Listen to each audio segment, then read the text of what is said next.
Bienvenue dans cette nouvelle exploration. Aujourd'hui, on se plonge dans des chefs-d'œuvre de l'art russe qui ont une histoire bien particulière.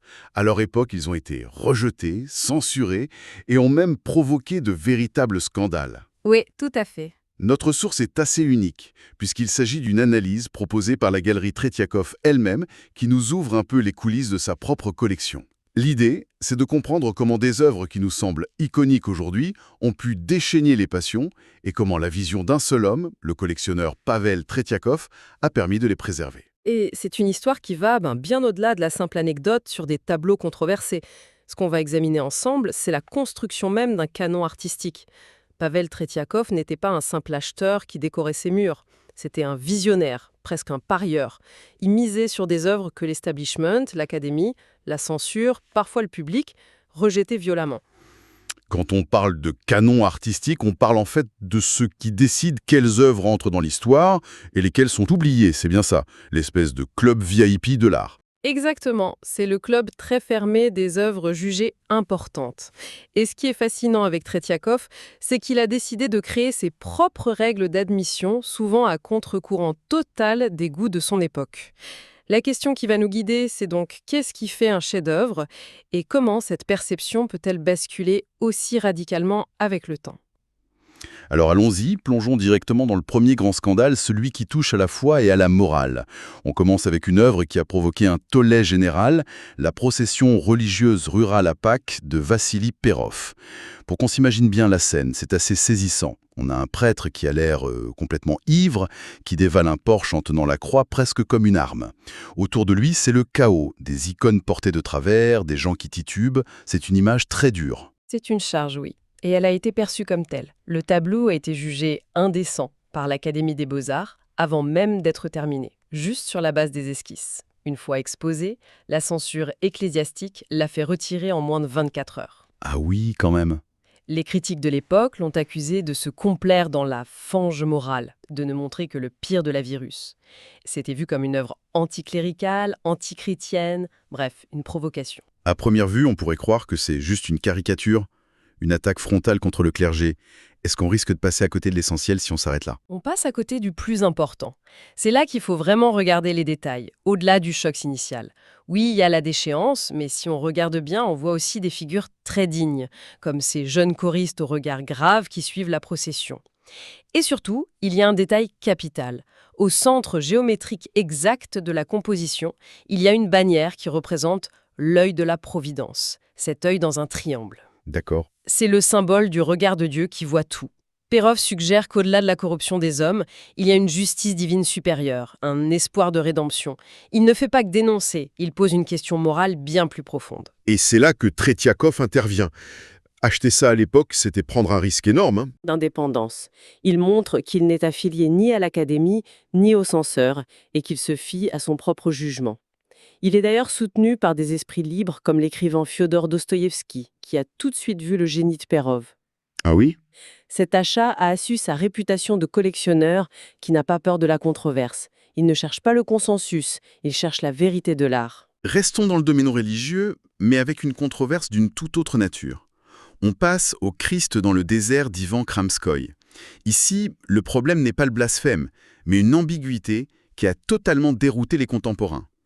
Personne ne savait comment interpréter ce Christ si humain, si pensif. On se demandait, est-ce l'œuvre d'un athée, d'un nihiliste, d'un révolutionnaire? Certains l'ont même qualifié de hiéroglyphe de la pensée, une sorte d'énigme insoluble. C'est parce que Kramskoï refuse de livrer une image pieuse et attendue. Son but, c'était de créer une image moderne et profondément psychologique du Christ. Il ne voulait pas peindre la figure divine et mythique des icônes, mais un homme, seul face à un choix moral et existentiel qui nous concerne tous. Il a d'ailleurs eu cette phrase extraordinaire « Ce n'est pas le Christ, c'est l'expression de mes propres pensées C'est fort. ». C'est le drame universel du choix qui l'intéresse, pas l'illustration d'un dogme. C'est vrai que la composition elle-même est très forte. Cette ligne d'horizon, très basse, qui coupe la toile presque en deux. Ça semble très délibéré. Est-ce que c'est une technique courante à l'époque ou est-ce que Kramskoï fait quelque chose de vraiment nouveau ici pour traduire cette dualité? C'est absolument central et novateur. Cette ligne d'horizon place la figure du Christ simultanément dans deux mondes. En bas, le monde terrestre, minéral, froid, celui de la pierre et de l'épreuve. En haut, le ciel immense de l'aube, le monde spirituel, la promesse d'une nouvelle journée. D'accord. Kramskoï représente ainsi visuellement sa double nature, humaine et divine, et le dilemme qui se joue à l'intersection de ces deux mondes. C'est d'une intelligence folle. Et Tretiakov, lui, n'a pas eu besoin qu'on lui explique. Pas du tout. Il a immédiatement saisi la portée philosophique et artistique de l'œuvre. La légende dit qu'il l'a vue dans l'atelier de l'artiste et qu'il l'a achetée sur le champ. Il y avait déjà une file d'attente d'autres collectionneurs, mais il a été le plus rapide et le plus déterminé. Il savait ce qu'il faisait. Il savait qu'il avait devant lui une œuvre qui allait marquer l'histoire de l'art russe. On vient de voir avec Kramskoï un drame intérieur presque philosophique. Mais parfois, le scandale vient d'un drame beaucoup plus concret, presque insoutenable, quand les artistes s'attaquent à l'histoire avec un grand H. Et là, on arrive à un tableau qui a provoqué une véritable déflagration, Ivan le Terrible et son fils Ivan, d'Ilya Répine. Ah oui, là on change complètement de registre, on est dans le choc frontal. Franchement, même en voyant une reproduction, il y a un malaise qui s'installe. La violence est tellement crue. Le sang, les yeux fous du tsar qui réalise qu'il vient de tuer son propre fils, l'agonie du tsarévitch. On se demande comment les gens pu regarder ça à l'époque. Au-delà du choc immédiat, quel était le message de Répine? Voulait-il juste choquer? Le choc était le point de départ, mais l'intention était bien plus profonde. Ce n'est pas une simple illustration d'un fait historique, qui est d'ailleurs contesté par certains historiens. Répine peignait sous le coup de ce qu'il appelait sa propre modernité sanglante. Il faut se souvenir du contexte. Quelques années plus tôt, en 1881, le tsar Alexandre II a été assassiné dans un attentat. Ah oui? La répression qui a suivi a été terrible. Ah oui, donc ce n'est pas du tout un regard froid sur un passé lointain. C'est une œuvre qui résonne directement avec son présent, avec la violence politique de son époque. Précisément, le tableau est une méditation philosophique sur le pouvoir absolu qui devient fou, sur la tyrannie qui dévore ses propres enfants. C'est une réflexion sur la mort, la culpabilité, la relation tragique entre un père et son fils, et plus largement sur le conflit éternel entre l'autocratie et la société. C'est une œuvre politique au sens le plus noble du terme. Et la réaction des autorités a été à la hauteur du choc, j'imagine. Immédiate et brutale. Le tableau a été personnellement censuré par le nouveau tsar, Alexandre III, qui l'a jugé répugnant et a interdit son exposition. Il a fallu des mois de négociations pour que Tretiakov obtienne le droit de l'accrocher dans sa galerie, à condition que ce soit dans une salle un peu à l'écart. Et l'œuvre a eu une histoire compliquée après ça, non? Une histoire tragique. Elle a été physiquement attaquée à 2 reprises, notamment en 1913, quand un iconoclaste traditionnaliste, se sentant offensé, a lacéré la toile de 3 coups de couteau au niveau des visages. Incroyable. Et les autres artistes, ils en pensaient quoi? Les avis étaient partagés, mais Kramskoï, encore lui, a écrit une défense magnifique du tableau. Il a dit en substance que quiconque verrait cette œuvre serait à jamais protégé de la bête débridée qui sommeille en lui, que c'était une œuvre qui forçait à l'introspection sur la nature de la violence. C'est une belle défense. Répine lui-même, face aux accusations de mauvais goût, a eu cette réponse géniale lors d'un débat. Alors faut-il interdire Shakespeare aussi? La répartie est parfaite. Autre tableau historique, autre type de scandale. La Boyaria Morozova de Vassili Sourikov. Là, le sujet est déjà sensible, le schisme religieux du XVIIe siècle, le raskol. Mais la critique a surtout attaqué le style. On a dit que la peinture était grossière, sale, qu'elle manquait d'élégance. C'est surprenant pour une toile aussi monumentale. C'est fascinant parce que les critiques étaient totalement contradictoires, ce qui prouve à quel point l'œuvre dérangeait. D'un côté, les conservateurs accusaient Sourikov de faire l'apologie de la dissidence en présentant cette opposante religieuse, Morozova, comme une héroïne tragique. De l'autre, le grand critique progressiste Vladimir Stassov lui reprochait exactement l'inverse. Il trouvait que la foule était trop passive, qu'elle ne manifestait pas assez son soutien à Morozova. Personne n'était content, en somme. Mais ce qui est frappant visuellement, c'est la composition. On a l'impression que son traîneau semble physiquement fendre la foule, la couper en deux. C'est un effet très puissant. Absolument, et c'est là tout le génie de Sourikov. Vous mettez le doigt dessus. Le titre officieux du tableau, c'est le schisme, la rupture, le raskol en russe. Et que fait-il visuellement? Il incarne cette idée. Le traîneau fend littéralement la foule et la scinde en deux groupes, ceux qui se moquent ou qui sont indifférents à droite et ceux qui la plaignent ou la soutiennent en silence à gauche. C'est vrai? La peinture devient son propre sujet. C'est une métaphore visuelle du schisme. De plus, pour les contemporains, cette scène d'une condamnée emmenée en exil faisait directement écho aux images bien réelles des condamnés politiques conduits à l'échafaud. Le passé éclairait crûment le présent. Exactement. On a parlé de sujets qui fâchent, qu'ils soient moraux ou historiques. Mais qu'est-ce qui se passe quand le sujet est totalement innocent? Une jeune fille dans un jardin, par exemple.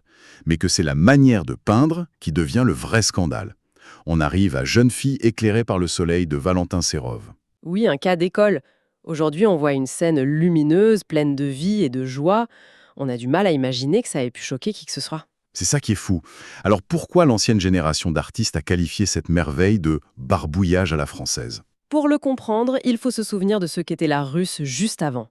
La génération précédente, celle des ambulants, des peintres comme Répine ou Perov à leur début, pensaient que l'art devait avoir une mission sociale, un message, raconter une histoire importante. Pour eux, la technique devait servir un propos. D'accord. Et là arrive Serov. Avec cette touche rapide, visible, presque fragmentée, cette attention portée uniquement au jeu de lumière, au reflet du soleil sur la peau. Pour les anciens, c'était le comble de la superficialité. Une madjounia, un barbouillage sans contenu, qui ne faisait que copier les modes impressionnistes de Paris. De l'art pour l'art, en quelque sorte. Et ça, c'était inacceptable. C'était vu comme une trahison. Pourtant, ce tableau, avec son jumeau La jeune fille aux pêches, marque un tournant décisif. C'est un virage à 180 degrés. On passe du drame social à la célébration de l'instant, de la lumière, de la jeunesse. C'est l'aube d'une nouvelle sensibilité. Et Tretiakov. Et c'est là qu'on mesure l'incroyable prescience de Tretiakov. Lui-même était un ami proche de l'ancienne génération. Il partageait leurs valeurs. Mais il achète cette œuvre. Il comprend qu'elle n'est pas une fin en soi, mais le début d'une nouvelle voie pour l'art russe, celle qui mènera au symbolisme et à l'avant-garde. C'est incroyable. Sa collection ne fait donc pas que conserver le passé, elle est en train de documenter activement la naissance de l'avenir. On termine ce parcours avec l'œuvre peut-être la plus radicale et la plus déroutante de toutes. Le Golgotha de Nikolai Gaï. Là, on est face à quelque chose de vraiment différent. Le tableau est inachevé, il n'a jamais été exposé du vivant de l'artiste. Et Tretiakov lui-même ne voulait pas de ce tableau. Il ne l'a accepté dans sa collection qu'après la mort de Gay, et seulement sur l'insistance de leur ami commun, l'écrivain Léon Tolstoï. C'est une œuvre d'une modernité stupéfiante. Cette texture brute, presque violente, l'émotion à vif, ces couleurs sombres et terreuses, on n'est plus du tout dans le réalisme du 19e siècle. On est déjà dans le XXe siècle. L'état inachevé du tableau n'est pas une faiblesse, c'est sa force. Tout ce que vous décrivez, la texture, la palette, l'émotion pure, préfigure directement l'expressionnisme d'un Van Gogh ou d'un Edvard Munch. Carrément. La composition aussi est révolutionnaire. Regardez comment le sol de la scène semble se prolonger dans notre propre espace. Nous ne sommes pas des spectateurs, nous sommes au pied des croix. Le geste qui condamne le Christ semble venir de notre propre monde. C'est d'une audace inouïe. Et quelle était la position de Tretiakov face à ça? Il l'a accepté à contre-cœur, mais l'a-t-il compris? C'est là que réside le paradoxe le plus fascinant, qui en dit long sur l'homme. Tretiakov admirait énormément Nikolai Gaï. Il possédait plusieurs de ses œuvres majeures. Mais il a avoué lui-même ne pas comprendre et même ne pas aimer cette œuvre-là. C'était trop moderne, trop brute, trop loin de sa propre sensibilité. Même pour lui. Oui, ça montre que même les plus grands visionnaires ont leurs limites, leurs angles morts. Cette toile, acceptée presque par devoir d'amitié, symbolise l'évolution infinie de l'art qui finit toujours par dépasser même ses plus fervents défenseurs. C'est une porte ouverte sur un siècle que Tretiakov ne verra pas. Quel parcours! De l'indignation morale face à un prêtre ivre à la censure politique d'un tsar paranoïaque, en passant par les débats enflammés sur la bonne manière de peindre la lumière ou de raconter l'histoire. Ces chefs-d'œuvre rejetés nous racontent une histoire absolument passionnante. C'est l'histoire de l'art, bien sûr, mais aussi celle des tensions de la société russe et finalement du courage et de l'intuition d'un homme qui a su voir au-delà de son temps. Absolument. La collection Tretiakov n'est pas une simple accumulation de belles images impeccables. C'est le témoignage vivant, et parfois conflictuel, de l'évolution de la pensée et de l'art russe, avec tous ces moments de crise, de doute et de controverse. C'est ce qui la rend si vivante. C'est précisément ce qui la rend si vibrante et si puissante aujourd'hui. Et ça nous laisse avec une pensée pour notre propre époque. Si le rôle d'un grand collectionneur ou d'un grand critique est de voir ce que les autres ignorent encore, on peut se poser la question. Quelles sont les œuvres créées aujourd'hui, peut-être rejetées, jugées incompréhensibles ou scandaleuses, qui seront un jour considérées comme les chefs-d'œuvre incontestables de notre temps?